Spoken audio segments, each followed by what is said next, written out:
We did 287. I think that's the one that Great. she thought. Welcome to Senate Education, Tuesday, April 26th, 1:38. About, sounds like less than 2 weeks from adjournment. Although there's a chairs meeting today at 4:30 that will hopefully give us some guidance on when things will wrap up. I do believe that all of our work should leave tomorrow, although I don't see any particular controversy in it that would cause not getting a rule suspension from someone. I still, in my counting backwards, I'd like everything to leave by Wednesday. Does that make sense? Yeah. So with some bills, I think, I could be wrong, that it could be still in some committees. If they don't leave tomorrow, I don't see how they could make it all the way by the 6th, given that there's a level of controversy in them that I don't think they'll get rule suspensions. None of these I see in that, given that generally they all represent bipartisan work, and in particular the work that I think is important to Senators Westman and Perchlik in 727. I think we're going to be okay. That being said, if it's ready to roll, it's ready to roll, and I think it's probably the sooner the better on that. And then that will also leave us H456, which hopefully we'll get close to finalizing today. This is the governance bill, so that can leave tomorrow. That I don't know what could happen on rule suspensions, so it might as well, if we get it out tomorrow, we don't have to worry about rule suspensions. And then H101, to remind colleagues, this is the special ed delay that the House put in H716. We put in H101 just to give us a little more time, and maybe, as I was thinking about this weekend, maybe a little more of an opportunity for negotiation, depending on what the committee wants to do with certain things. But what I'll do is we'll probably talk a little bit about it today, and then tomorrow, if the majority of the committee wants to move it one way or the other, we'll move it. So that is and then additional work coming to us. I think we can expect a committee of conference on miscellaneous education, given the short time frame, and I think they've made enough changes, particularly the delay in PCB testing. Again, I won't speak for everyone here, but I think we might ask for a committee of conference on that. Others may think otherwise. We may do further proposal of amendment, or we may concur. S162, I believe, is done. Yeah. So that's on its way to the governor's office. I mean, yeah, because it doesn't have to come back because they concur. So they did concur with They concurred. S162. And then they also, S100 meals, that will be really, as we've talked about, that'll be a combination of approach, this committee, and finance, I suspect. Thank you. And then mascots, I don't know where they are with that. I believe they were hoping to concur. And they are still, which I appreciate, but I'm not confident. I appreciate that they're still working on 219 as of today, a version of S219 as of today, very limited version. So that's a summary of where things are at. Moving now to H727. Beth, Daphne, do you have the list of questions? You and I come up with this today. Yeah. Thanks. No. You just print one copy right here. Yeah. Just one. Thanks. How are you, Beth? I'm well. How are you? Doing well. Thanks for joining us. So H727, this is just a new copy, new version that went through editing. We have a couple of, is that accurate? Yes, but it reflects the changes the committee discussed on Friday. Why don't you I'll be bring us highlighted. Great. Would you bring us through those changes before, while Daphne prints up a decision point document? Yes, let me pull up the right document here. Okay, so you should have draft 2.1 of your strike all amendment to H 727. Does everyone have that? Yes. Okay. So on Friday, the committee talked about creating a kind of a two-step process for review of withdrawal processes before it goes to the voters for new withdrawals after H 727 takes effect, if it does. So not the session law, not Ripton, not Stone, not Lincoln. So the changes begin, I'm just trying to scroll and find the right page here. The changes begin on page 63, which is the first page of section 724, which is the withdrawal from a unified union school district section. 53 or 60? 60. This is the first. Gee, I need to hear it. This is the first change Wait from until Friday. Therefore, And therefore Ripton. Go ahead. Okay, so this is going forward. These are withdrawals that haven't been contemplated yet or acted upon. So nothing, the entire section is highlighted. The withdrawal study committee process is still the same. It's required, there's required to be a withdrawal study committee. They are required to do certain things. That has remained unchanged. The change comes to, let's see here.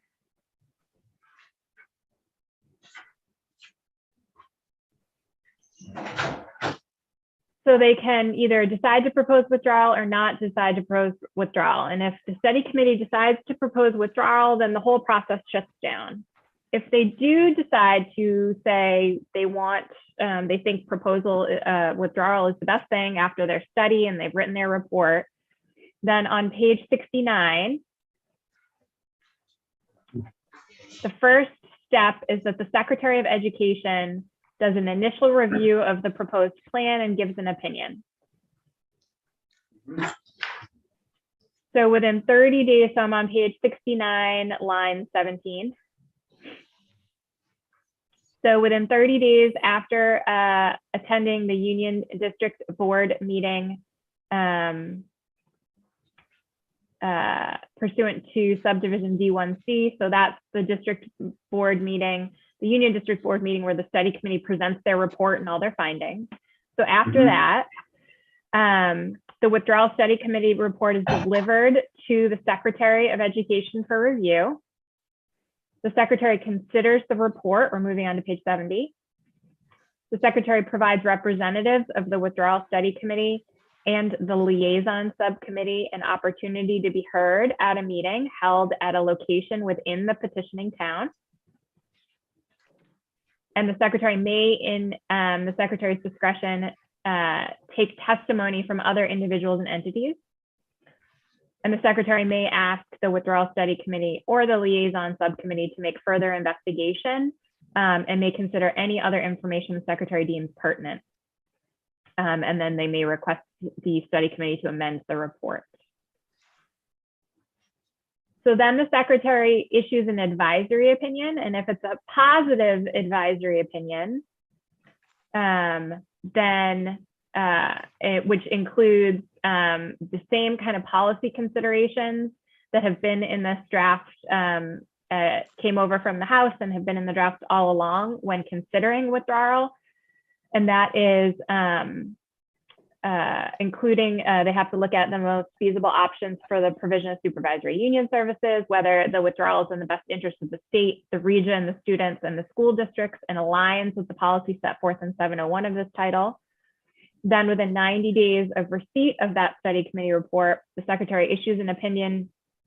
If it's a positive opinion, then the opinion is recommends approval of the withdrawal proposal. The Secretary's opinion would, on top of page 71, provide a preliminary assessment of SU services, make any other findings necessary to the proposal. And And then it can proceed to a vote, the withdrawal can proceed to a vote of the electorate. So if the secretary says, looks good, the withdrawal proposal goes to the voters. And it's the same, the vote process has not changed. It would be all of the towns within the Union School District voting, and it has to be a majority in all towns. If one town within the Union School District says no, then the withdrawal fails. So if the secretary, I'm on line 9, page 71. If the secretary's advisory opinion is negative, again, taking into consideration the same factors discussed above, then it issues a written opinion recommending disapproval of the withdrawal proposal, still providing a preliminary assessment for the most feasible options for supervisory union services, makes any other findings necessary, and posts that written opinion on the agency's website and transmits it electronically to the clerk of the union district. And then after receiving the secretary's opinion, the study committee is going to vote on what to do next. And that's the next subsection, F, State Board of Education final review. So I'm on page 72, line 8.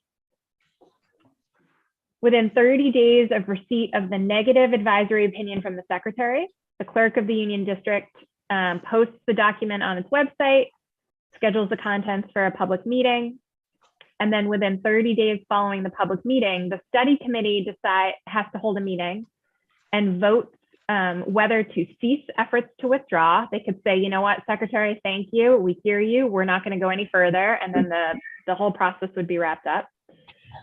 Or they could vote whether to request the review of the secretary's advisory opinion by the State Board of Education. So again, page 72, line 17, if the study committee says, we hear you, we're not going to go any further, then they wrap up.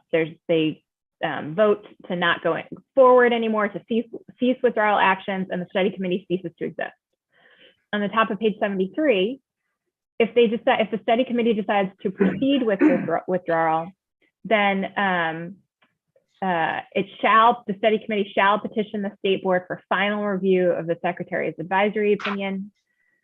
The state board reviews the report and plan of the study committee, reviews the secretary's negative advisory opinion, and provides the study committee and the secretary an opportunity to be heard. It may take additional testimony as in its discretion. And then within 90 days after receiving the petition, the board issues a final written decision and transmits that decision to the superintendent. So if the state board finds that the withdrawal proposal contained in the report, including the most feasible options for supervisory union services, it can make all of those findings within the best interests of everyone involved and the policy set forth in 701. Then it approves the study committee's report supporting withdrawal, and declares that the withdrawal process can proceed to a vote of the electorate. And then it can make any other findings or declarations necessary for the process to go forward. If I'm on page 74, line 8, if the state board finds that the plan for withdrawal does not meet those findings, can't make those findings, that it's in the best interest, et cetera, then the state board shall not approve the report supporting withdrawal. The process will not proceed to a vote of the electorate. The petitioning town shall remain a town within the union district, and the state board's determination and the resulting consequences imposed by such a determination shall be final and shall conclude the withdrawal action. And then the study committee ceases to exist. And then the rest of it, so we're on page 75, line 3, the vote of the electorate has not changed. We took out the 60% last week. Yep, that hasn't changed. So that's the new withdrawal process. Center lines. So just going through this, and I'm thinking about how people are working hard and all the things that they're doing in their towns. And if the efforts to withdraw are not accomplished, turned down and it doesn't go forward, does the Agency of Education have a process for reconciliation between and among the different towns and the schools? I mean, is there some way to heal all the problems I know that are gonna be there? And I don't know what, if anything happens Fair question. now or not. Ms. St. James, does anything happen right now? That would be a question for AOE. I don't know anything about. They just kind of sort it out at the local level. Yeah, It'd be nice if there were a little mending, yeah. anyway. It's another issue. But I think it's a good thing for us to raise with the Agency of Education and put it on their radar that this, Yeah, that's all. something like that should happen. Doesn't have to be in statute. Other questions or comments? Okay, please continue, Ms. St. James. So the next section, section 725, is just the same process for Union Elementary, Union High School District. So I think you're okay to skip that. Does that sound right? Okay. Yeah. Then we're going all the way to the bottom of the bill. I will find the right page number for you. It is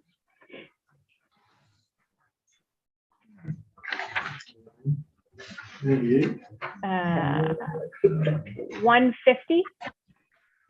Right. And so this is the withdrawal section for the town that has already voted to withdraw and has already been approved by the State Board of Education. I'm Wait, sorry. I only have 50. We don't, our document, Daphne, ends at 119. Yeah. There's a chunk Is one. there? What section? It says 119 and 170. Yeah,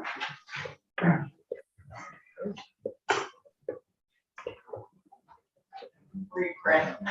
Sorry, I didn't check to see if all of it had come through from the copy. Well, you don't need to print this first time. yeah, I think we just need 120 on. Okay. Yeah.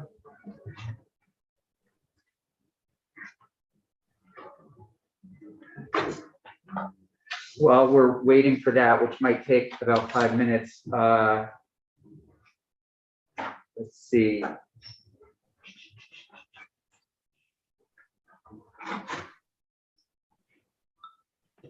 I wonder if maybe this is a good time to actually then look at one of our decision points, which is the employee transition language. Does that work for you, Beth? Or let me pull that up. Okay, and I have copies here. So while Daphne's printing up the last section of the bill, one of the issues that was raised is the need for employee transition language. This language was put forward by the Vermont School Boards Association and the NEA. And this will need to go into the bill. Yeah. No, No, I okay, just, okay, I yeah, we just say accidentally, hundreds, yeah, no, I accidentally. great, hit okay, the just to make link sure. there. Okay. It's not that.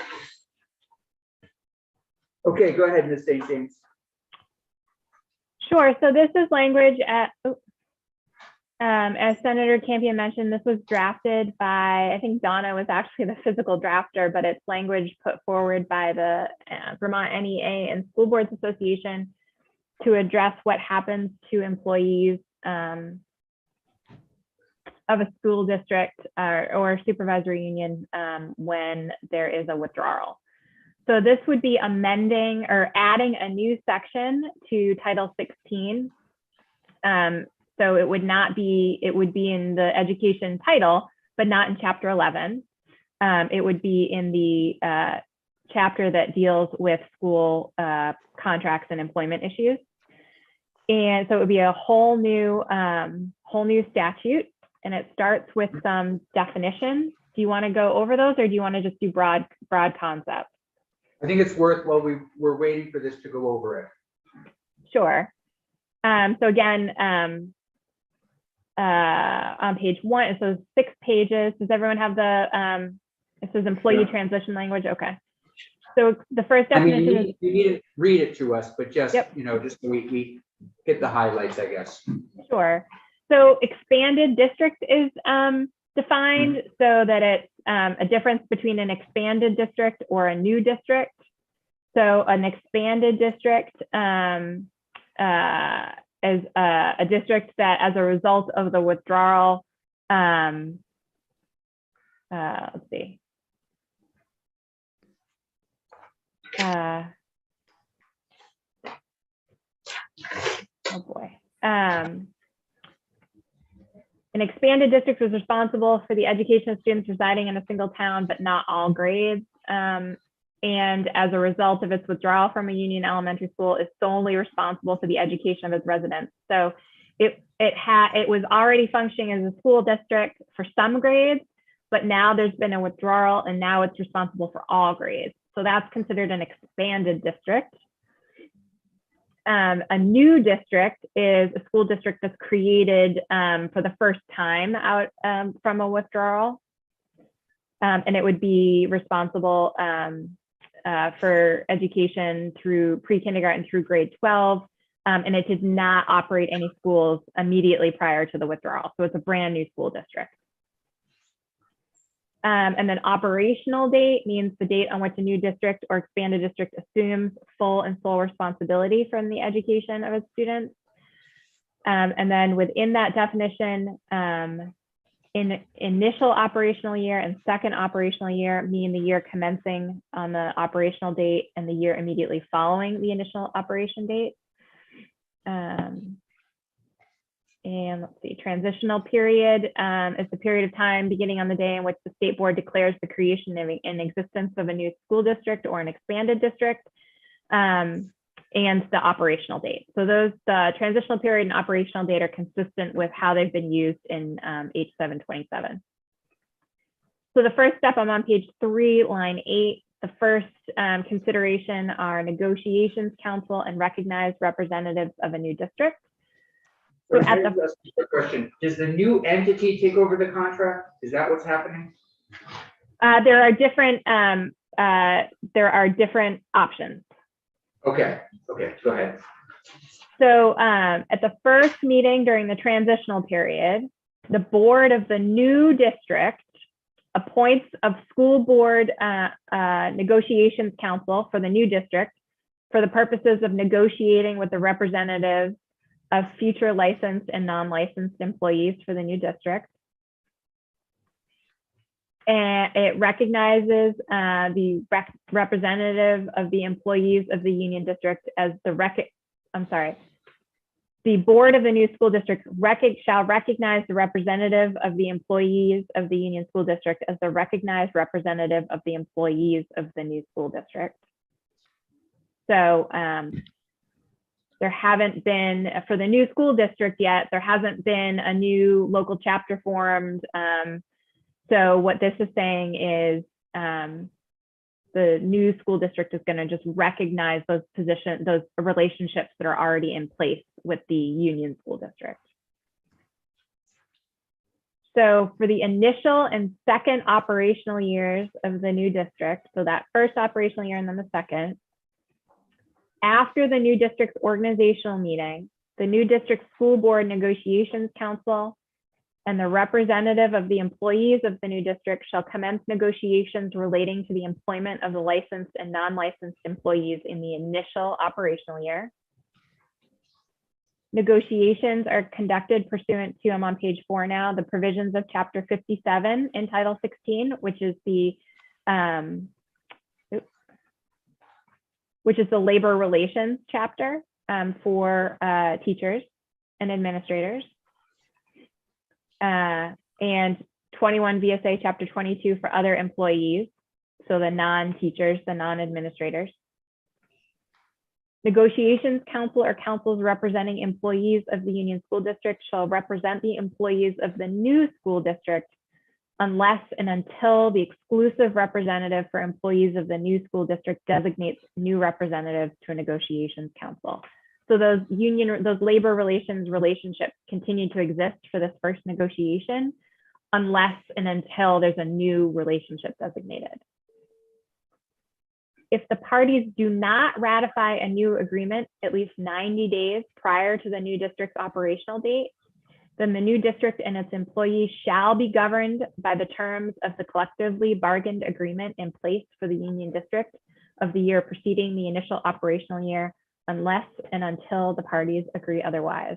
So in theory, this negotiations council and the school employees representatives are getting together and negotiating new contracts for that first year. But if they can't do that, then this says that the new school district and its employees are governed by the terms of the collectively bargained agreement in place already. So continuing on page 4, line 12, non-probationary employees and changes to seniority and other provisions. So for each new district and its employees, whether governed by an agreement, whether governed by a brand new agreement that was negotiated or the fallback of the collectively bargained agreement in place at the time, an employee of the union district in the year preceding the initial operational date who is not a probationary employee of the union district at the conclusion of that year shall not be considered a probationary employee if employed by the new district in the initial operational year. So they don't have to start over.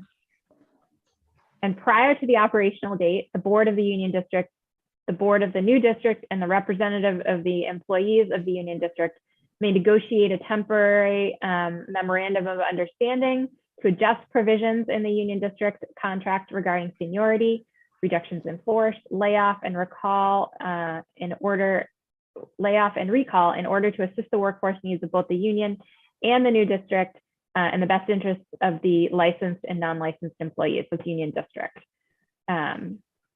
So they can negotiate all of those terms. It's a may, it's not a shall. Page 5. If there are individual employment contracts not governed by a collective bargaining agreement, the new district shall assume the obligations of each existing individual employment contract, including accrued leave and associated benefits of any union district employee not covered by a collective bargaining agreement who worked in the building located in the new district in the year preceding the initial operational year and who chooses to continue to work in the same capacity in that building. So that's for contracts not covered by a collectively bargained agreement. Page 5, line 14. If the state board creates a new supervisory union to provide services to the new district and one or more other districts, then the provisions of B through E of this section shall apply to the transition of any employee who is employed by the union district in the year prior to the initial operational date to provide services typically provided by a supervisory union employee.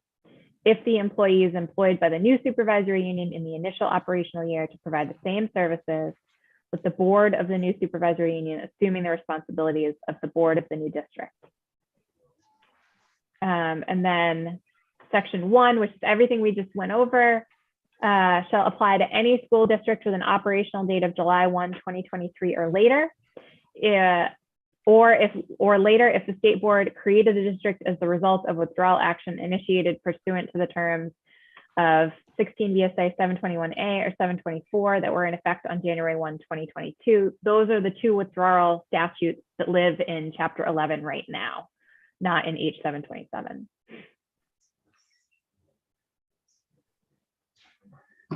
Committee questions? This seems like, strikes me as, having conversations with folks yesterday, this is necessary language. Any objections to adding it? No, No lines? no, good. Booker, Chittenden? Just a Please. question on, Ms. St. James, you said that if the entities weren't able to come up with recommendations or agreements, then it would just fall back to where the conditions that these employees were working under. Yes, and they have 90 days to come up with a new, ratify a new agreement. Okay. First time. What page is that? On page, is it 4? Yes. Line It's on 7. page 4, Right. yep, line 7. So Beth, how's that different from So the permissive language on page 5, that says that they may negotiate something different. Is that only for the non-probationary employees? Let's see. Yep, hold on. That's on here. You're looking at little A. Yes, what language are you looking at? Thank you so much. Page 5. I guess it's top of page 5, so I guess that's under section D, so that's just for the non-probationary employees. Right, so the language, oh, I'm sorry, go ahead. That's basic, that's all, that's most employees. Most employees would be non-probationary. I mean, it depends on how new their workforce is. You could potentially have a school with a large number of brand new teachers in it. Do you know what the probationary time is? In the state, it's 6 months. I don't know what it is for a teacher. I don't. It's okay. But I was just wondering what the difference is between that 90 days, if parties have 90 days, and then this language that says they may negotiate new seniority and other things. Right, so let's see.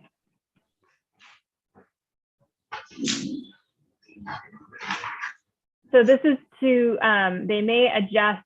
So prior to the operational date, the board of the union district, the board of the new district, and representative employees of the union district may negotiate a temporary MOU to adjust provisions in the union district contract regarding seniority, reductions in force, et cetera, to assist the workforce needs of both the union district and the new district. So this is contemplating a change to the contract, to the union district contract, which would apply to everyone staying in the union district as well. Is it just temporary? Like, is that part of the 90 days? Like, instead of, like, while you're negotiating to hit the 90-day limit, you may negotiate something temporarily? So the negotiation, the 90-day limit, the negotiation on page, and I would highly recommend, if you haven't already, to have NEA and the state School Boards Association come in, since they were the masterminds behind this language, if they had a different intent. But as I read this, the negotiations that we're talking about on page 3 in subsection B are negotiating new contracts for the employees who are going to be in the new school district.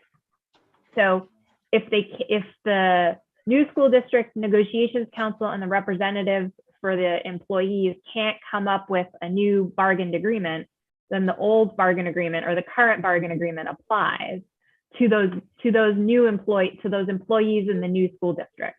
On page 5, this is talking about a temporary MOU to adjust those provisions for the union district contract in general. So that might touch union district teachers who are staying in the union district. In order Yeah, I to, guess it'd be good to understand. I'm sure they've thought it all out, but like, just take the Ripton teachers and walk through this, like what happens to them under different scenarios. But we don't have to do it now for that.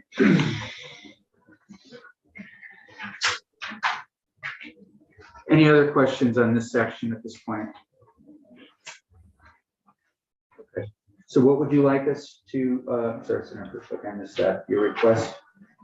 And I can maybe just talk to the NEA and they can walk me through. No, they're on my list for the last final witnesses that we'll have in, just to check, final boxes tomorrow afternoon. So, Yeah, so I talked to them before that, Okay. just to make sure. okay. Yeah. Unless I see objection, I'm going to ask you to add this section to the next draft. okay. Okay. Okay. Let's come back at 2:20. Hopefully we'll have that final draft. We can just keep pushing forward with this. I think it's a good spot to stop. Swing by institutions. With that, Great. Yeah. Holy So we're just gonna do it for, smokes. Yeah.